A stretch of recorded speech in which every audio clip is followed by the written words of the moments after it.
चलिए पिछला वीडियो में हम लोग क्या सीखे थे, इंट्रोडक्शन सीखे थे एपी के बारे में। आज हम लोग एपी का nth टर्म सीखते हैं। ठीक है, nth टर्म क्या होता है एपी का, तो ध्यान से देखिएगा। nth टर्म अगर आपसे कोई पूछ देगा तो nth टर्म को t से लिखते हैं, tn मतलब nth टर्म। nth टर्म निकालने के लिए फॉर्मूला क्या होता है, a plus n minus 1 into d होता है। याद रखना क्या होता है formula, a plus n minus 1 into d। अच्छा, पिछला तो हम लोग सीख गए हैं एपी के बारे में, तो सारा चीज सीख गए हैं क्या होता है एपी। अगर हम तुमसे पूछ दे, सिंपल सा बात है कि एक बात अगर हम तुम लोग से पूछ दे बाबू ऐसा करो ना कि एपी का एग्जांपल बताओ जिसका पहला टर्म 5 होगा, पहला टर्म क्या होगा आपको 5 होगा और कॉमन डिफरेंस कितना होगा 3 होगा, तो क्या क्या होगा 5 3 ऐड कर दो, 5 3 8 3 ऐड करो 3 ऐड करो 14 3 ऐड कर दो 17, ठीक है, एंड सो ऑन हो जाएगा इस तरीके से। अगर हम बोल देंगे कि एक एपी का एग्जांपल बताओ जिसका पहला टर्म हो जाएगा तुमको 50 और कॉमन डिफरेंस होगा 4 का, तो क्या क्या होगा, पहला टर्म 50 फिर कितना होगा 54, कितना कॉमन डिफरेंस बोले थे 4 का, तो 4 का कॉमन करें -4, ठीक है, कॉमन डिफरेंस कितना का है -4 का, ठीक है, तो -4 46, तो कितना, वेरी गुड 46, 4 और सब्ट्रैक्ट कर दो क्या हो जाएगा 42 ना, 42 4 और सब्ट्रैक्ट कर दो तो क्या हो जाएगा 38, ठीक है, 4 और सब्ट्रैक्ट कर दो तो क्या हो जाएगा, बोलो 34 एंड सो ऑन, होगा कि नहीं होगा। और हम तुमसे बोल देंगे कि पहला टर्म a है, ध्यान सुनो ये बहुत इंपॉर्टेंट है, पहला टर्म क्या है तुमको a है, अब कॉमन डिफरेंस कितना है d है, क्या है d, तब क्या करेंगे, देखो पहला टर्म तो a लिख दिए, कैसे इसमें जो d था डिफरेंस उसको ऐड करते चलेगा, इसमें क्या लिखोगे, तो पहला टर्म a होगा, दूसरा टर्म क्या होगा a plus d, very good a plus d, फिर क्या होगा a plus 2d, a plus 2d, थोड़ा जोर से बोलो a प्लस 3d। मित्र लोग तुम्हारे साथ लाइव में है, ठीक है, जोर से बोलो तब ना पता चलेगा कि धीरज नाम का लड़का भी तेज है। देखो a plus d a plus 2d, फिर क्या होगा a प्लस 3d, फिर क्या होगा a प्लस 4d, ठीक है। तो हम ऐसा करते हैं कि हमको nth टर्म निकालना है, ठीक है, एपी का हमको क्या निकालना है nth टर्म निकालना है जिसका पहला टर्म a दिया हुआ है, कॉमन डिफरेंस क्या दिया हुआ है d दिया हुआ है। तो देखिए करेंगे क्या ना, देखिए इसमें हम लोग करेंगे क्या, एपी को थोड़ा सा अच्छे ढंग से लिख देते हैं। देखिए एपी को हम लोग कैसे लिखेंगे बाबू, बोलिए एपी को क्या लिख सकते हैं, पहला टर्म होगा a, फिर क्या होगा बोलो a प्लस d, फिर क्या होगा a प्लस 2d, फिर क्या होगा a plus 3d and so on, इसी तरीके से आगे बढ़ेगा, ठीक है। ध्यान देना ये है पहला टर्म t1, पहला टर्म कितना दिया हुआ a, ये है दूसरा टर्म क्या दिया हुआ t2 a प्लस d, ये है तीसरा टर्म क्या लिखा होगा आपको a प्लस 2d, ठीक है।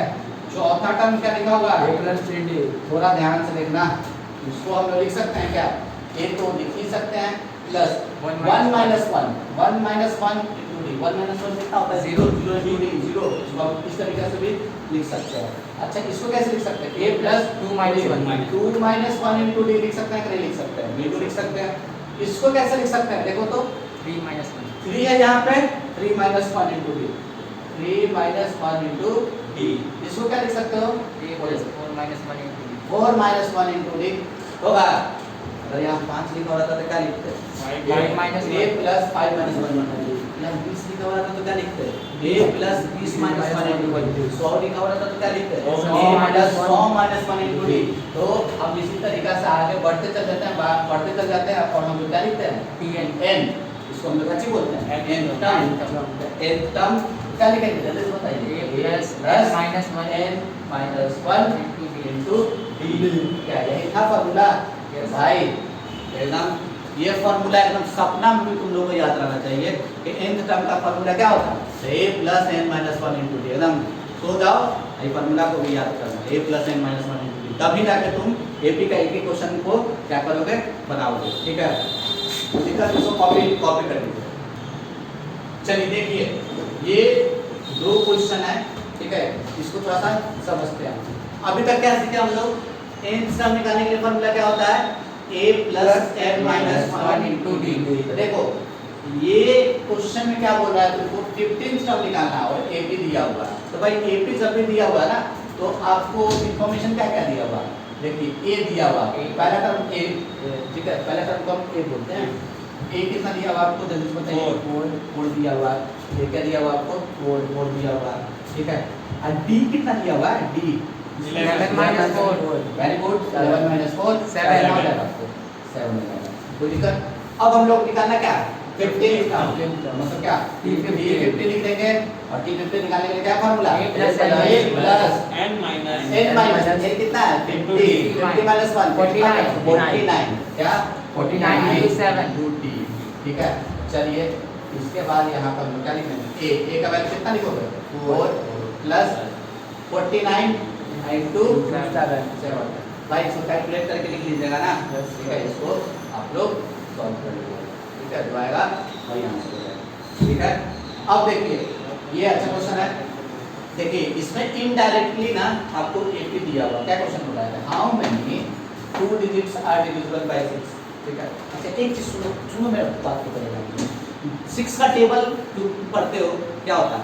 6 12 18 24 32 24 नहीं 36 आगे कंटिन्यू होता है ना 30 36, ठीक है, 42। इस सारा का सारा नंबर क्या है? AP में। जो भी टेबल तुम पढ़ते हो सब AP में है। 5 10 15 20 25 ये भी क्या है?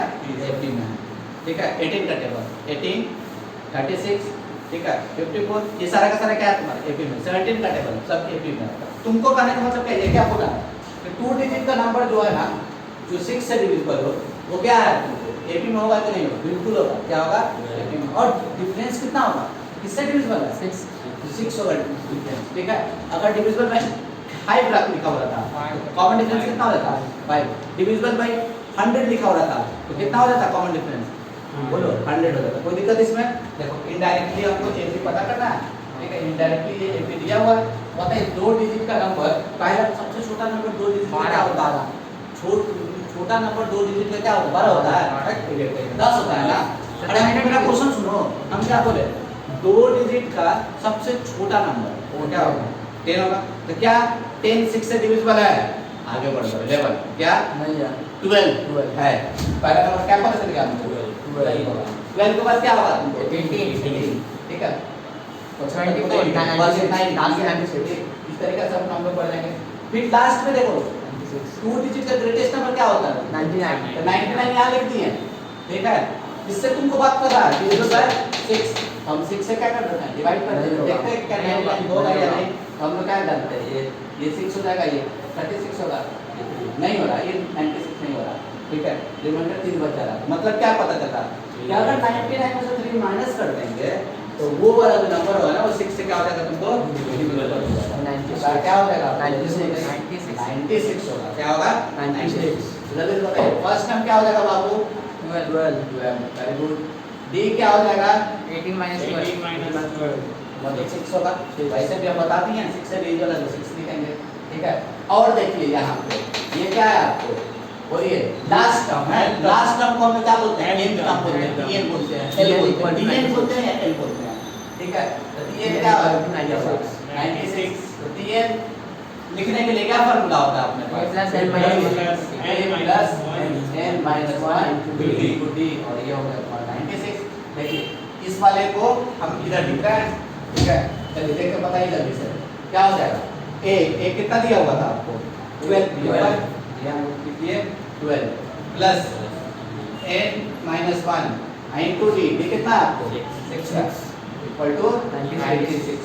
चलिए देखिए n minus 1 into 6 is equal to क्या होगा? इसको इस तरफ लेके चल जाओ। 96 में से 12 चला गया कितना हो जाएगा? 84 होगा ना। क्या हो जाएगा आपको? 84। जल्दी से बताइए n minus 1 is equal to कितना हो जाएगा? 84 डिवाइडेड बाय 6। चलिए कितने टाइम्स में? 14 टाइम्स में कट जाएगा। n इक्वल टू क्या होगा? 15 15 इधर चल गया 15 हो गया। बदल गया ना। मतलब क्या समझ में आया आपको? ये समझ में आ गया? कोई दिक्कत इसमें नहीं ना। तो ये दो क्वेश्चन आप लोगों को समझ में आया। थोड़ा सा और एक चीज को थोड़ा सा समझिएगा। एकदम बोलते जाना है आप लोग को, पीछे से बोलते जाना है। ये हम बोल रहे हैं कि nth टर्म निकालने के लिए फार्मूला क्या है? a plus n minus 1 into D होता है ना। nth टर्म निकालने के लिए फार्मूला क्या होता है? a plus n minus 1 into D. तो तुमसे कोई बोला ना pth टर्म निकालने के लिए, तो देखो n की जगह p लिख देना है। क्या लिख देना है? n की जगह p फिफ्थ टर्म निकालने के लिए क्या फॉर्मूला बोलो A a plus plus b minus 1 into d. क्यूथ term निकालने के लिए क्या formula A plus b plus 2 minus 1 into d. आठ टर्म निकालने के लिए क्या होगा A plus r minus 1 by d. into d ठीक है m टर्म निकालने के लिए क्या फॉर्मूला होगा तो a plus m minus 1 a plus m minus 1 into d mn term निकालने के लिए क्या फॉर्मूला होगा A plus mn minus 1 क्या into बोलोगे d. a plus mn minus 1 into d ठीक है अगर आपसे कोई पूछ लेगा कि a mn m plus n term निकालना है क्या निकालना है m plus n टर्म इसे क्या A होगा plus m a plus m plus n. क्या करेंगे n की जगह m plus n लिखेंगे m plus n minus 1 into d ठीक है minus 1 into d. यहाँ तक कोई प्रॉब्लम No sir. चलिए इसको नोट कर लीजिए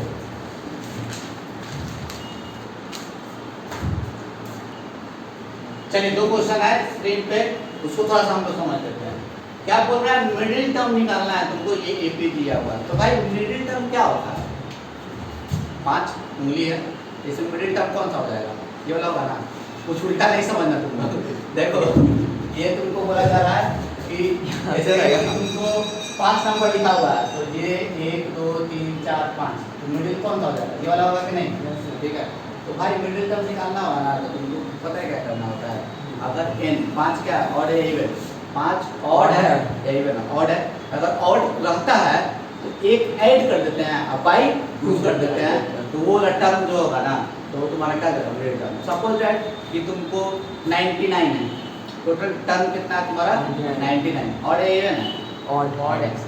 1 ऐड कर दो तो कितना हो जाएगा 100 by 2 मतलब क्या 15 जो टर्म होगा ना वो क्या होगा आपको मिडिल टर्म क्या होगा मिडिल टर्म होगा कोई दिक्कत आया समझ में अच्छा ऐसे 4 नंबर दिया हुआ है इसमें मिडिल टर्म कौन सा हो जाएगा इसमें मिडिल टर्म ये हो जाएगा ये दो नहीं ये दोनों होगा ठीक है ये भी होगा मिडिल ये भी होगा तो कैसे निकालेंगे इन दोनों को जोड़ देंगे और 2 से डिवाइड कर देंगे मतलब इस दोनों का क्या निकालते हैं मीन निकाल देते हैं ऐसा हम क्लास 10 पे पढ़े क्लास 9 में हम लोग पढ़े हुए हैं ठीक है जब मीन मिडिल मॉड पढ़ रहे थे तब तो चलिए देखिए तो भाई एपी क्या दिया हुआ है देखो 6 है 13 है 20 है और डॉट डॉट डॉट डॉट 216 है तो सबसे पहले हम लोग क्या करेंगे मिडिल टर्म निकालने के लिए बोला तो सबसे पहले हम लोग पता तो चल जाए कि n क्या है ऑड है या इवन है तब ना हमको पता चलेगा तो n निकालना अपना टास्क है चलिए a पहले क्या दिया हुआ a दिया हुआ 6 b निकाल दो ये कितना हो जाएगा 6 माइनस कर दो 13 6 दैट मींस कितना हो जाएगा 7 और ये वाला जो है ना लास्ट टर्म है ठीक है n कितना दिया हुआ आपको 216 चलो ये बताओ तो निकालने के लिए इसका क्या फॉर्मूला होता है a plus n minus 1 into d is equal to 216 चलो a क्या दिया हुआ बाबू 6 दिया हुआ रख लेते हैं n minus 1 d कितना है 7 is equal to 216 मतलब n minus 1 into 7 is equal to क्या हो जाएगा इसको इस तरफ लेके चल जाओ तो कितना हो जाएगा 210 होगा ये 7 तो कट जाएगा कितना 2 3 7 3 21 30 हो गया 31 n ये देखिए n इक्वल टू क्या हो गया 31 ये माइनस 1 उसमें चला गया 31 n कितना हो गया हम लोग का 31 हो गया कोई दिक्कत तो अब हम लोग को क्या है 31 अब यहाँ से ध्यान से देखो n is 31 odd even odd है तो हम लोग क्या जानते हैं मिडिल टर्म कौन सा हो जाएगा 31 प्लस 1 बाय 2 32 by 2 16 टर्म हो जाएगा मतलब मिडिल टर्म क्या हो जाएगा मिडिल टर्म अरे अभी जस्ट बताया था ना 5 फिंगर वाला ठीक है ये देखिए मिडिल टर्म क्या हो जाएगा 31 plus 1 by 2 मतलब क्या 16 टर्म मिडिल टर्म हो जाएगा और 16 टर्म निकालने के क्या formula P16 equal to a plus 1 तो हम लोग क्या लिखेंगे a plus n minus 15d a कितना लिखा हुआ है कितना है 6 plus 15 into d d कितना है आपको दिया 7 चलिए 105 plus 6 ये कितना हो जाएगा आपको 105 plus 6 मतलब 111 क्या हो जाएगा आपको तो दिक्कत इसमें नहीं ना चलिए अब ये है क्वेश्चन ध्यान से देखिए क्या बोल रहा है कौन सा टर्म जो होगा ना एपी का एपी दिया हुआ है फर्स्ट निगेटिव होगा क्या होगा फर्स्ट निगेटिव होगा अच्छा हम ये बोल रहे हैं थोड़ा ध्यान सुनो ठीक है पहला टर्म मान लो 20 दिया हुआ है ठीक है पहला टर्म क्या दिया हुआ है 20 दिया हुआ है ठीक है और डिफरेंस दिया हुआ है 6 का कितना का डिफरेंस दिया हुआ -6 का। कितना का डिफरेंस दिया हुआ -6 का। चलो दूसरा नंबर क्या है -6 कर दो 14 के बाद फिर -6 कर दो 8 फिर -6 कर दो 2 फिर -6 कर दो -4। तो इसमें अगर तुमको बोल देगा कि फर्स्ट नेगेटिव टर्म कौन सा होगा, तो पहला नेगेटिव टर्म कौन सा तुमको दिख रहा है -4 दिख रहा है कि कौन सा टर्म है पहला दूसरा तीसरा चौथा पांचवा कौन सा टर्म है पांचवा। n का वैल्यू कितना हो जाएगा तुमको बोलो जल्दी से 5 हो जाएगा कि नहीं हो जाएगा। उसी तरीके से हम लोग को निकालना है मतलब n ही फाइंड करना है। बेसिकली हम लोग क्या फाइंड करना है n फाइंड करना है ठीक है। तो वो n कैसे हम लोग निकालेंगे तो देखिए यहाँ पे ये दिया हुआ है देखिए ये आपको nth टर्म क्या होगा निगेटिव होगा। निगेटिव क्या होगा ये बताओ जब ऐसे कर देंगे तो क्या होगा ग्रेटर देन 0 करने का मतलब क्या कि ये nth टर्म 0 से बड़ा है बोल रहा है लेकिन हमको क्या चाहिए कि निगेटिव चाहिए। तो निगेटिव क्या होगा 0 से छोटा और वो भी सबसे पहला होगा। तो इसको ये वाला साइन ना होकर क्या हो जाएगा ये वाला साइन होगा कोई दिक्कत। अब चलो हमको फर्स्ट यहाँ से पता चल रहा है AP से पता चल रहा है तो फर्स्ट टर्म कितना होगा तुमको फर्स्ट टर्म पता चल गया हम लोग को 21। देखिए फर्स्ट टर्म हम जानते हैं n टर्म निकालने का फॉर्मूला क्या होता है a + n - 1 into b और ये वाला साइन इसी तरीके से रहेगा। तो अब बताइएगा हमको a कितना लिखा हुआ है यहाँ पे 121 लिख दिए n - 1 लिख दिए d कितना है बाबू d इसमें से निकाल दीजिए तो ये 117 में से 121 को सब्ट्रैक्ट कर देंगे कितना हो जाएगा ये सब्ट्रैक्ट कर देंगे तो कितना हो जाएगा तुमको वैल्यूज को लिए 4 आएगा ना तो ये -4 आएगा क्या आएगा -4 और ये लेस देन 0। चलिए हम इसको सॉल्व करते हैं। तो इसको सॉल्व करेंगे कैसे 121 ठीक है सॉरी ये 121 को उस तरफ लेके चला जाए क्या हो जाएगा n - 1 ठीक ये यहाँ पे माइनस है और ये 4 कर दिए और ये इस तरफ चला जाएगा तो क्या हो जाएगा आपको -21 बाबू ये माइनस कभी कैंसिल नहीं करते हैं याद रखना माइनस कभी नहीं कैंसिल करोगे। इस पे इनइक्वालिटी का साइन क्या होता है तुम्हारा चेंज करता है। जैसे कि देखो जैसे हम तुमको यहाँ समझाते हैं ठीक है जैसे कि हम बोल दिए 2 और 5 में कौन 2 और 5 में कौन बड़ा 2 और 5 में कौन बड़ा 5 बड़ा दोनों तरफ नेगेटिव साइन मल्टीप्लाई कर दो लगा दो तो माइनस इधर 2 लगा दो -5 इधर भी लगा दो कौन सा बड़ा -2 बड़ा क्या -2 बड़ा। तो भाई माइनस अभी जब इनइक्वालिटी लगा हुआ रहेगा ना इसको इनइक्वालिटी बोला जाता है। इनइक्वालिटी कभी भी लगा हुआ रहता है तो कैंसिल आउट नहीं करते हम लोग बल्कि क्या करते हैं नेगेटिव साइन मल्टीप्लाई करके क्या कर देते हैं तुमको साइन उसका अल्टी पल्टी करा देते हैं। देखो दोनों में नेगेटिव मल्टीप्लाई कर देते साइन चेंज हुआ करेगा यही चीज करेंगे यहाँ पे देखो दोनों में नेगेटिव मल्टीप्लाई करो ठीक है नेगेटिव मल्टीप्लाई लिख देते हैं on multiplying both side by -1 both side by -1 से दोनों तरफ क्या कर देते हैं मल्टीप्लाई करते हैं माइनस क्या हो जाएगा कट जाएगा और ये n - 1 और ये क्या हो जाएगा साइन चेंज कर जाएगा 121 समझ में आया कोई दिक्कत नहीं ना क्या बोलने बाबू so 4 should be अच्छा 4 छूट गया सॉरी 4 हम यहाँ पे ये लिखने वाले थे ठीक है ये 4 इधर डिवाइड में आ गया। चलिए इसको आप कितना लिख सकते हो n - 1 ग्रेटर देन ये कितना हो जाएगा 30 पॉइंट समथिंग आएगा ना ठीक है 30 ठीक है 30 पॉइंट समथिंग आएगा ठीक है 30.25 करके कुछ आएगा देख लीजिएगा। n का वैल्यू कितना आ जाएगा यहाँ पे n का वैल्यू क्या आ जाएगा n -1 उस तरफ लेके चल जाएंगे 31 प्लस हो गया क्या 31.25 आया तो मतलब क्या 31.25 से जस्ट बड़ा वाला टर्म कौन सा हो जाएगा 32वां टर्म हो जाएगा कौन सा हो जाएगा 32 टर्म हो जाएगा 32 टर्म हो जाएगा। आंसर क्या हो जाएगा n = 32 सेकंड टर्म हो जाएगा। कोई दिक्कत चलिए जिसको भी जो भी डाउट रहेगा वो कमेंट बॉक्स में आप रख सकते हैं ठीक है। चलिए ठीक है।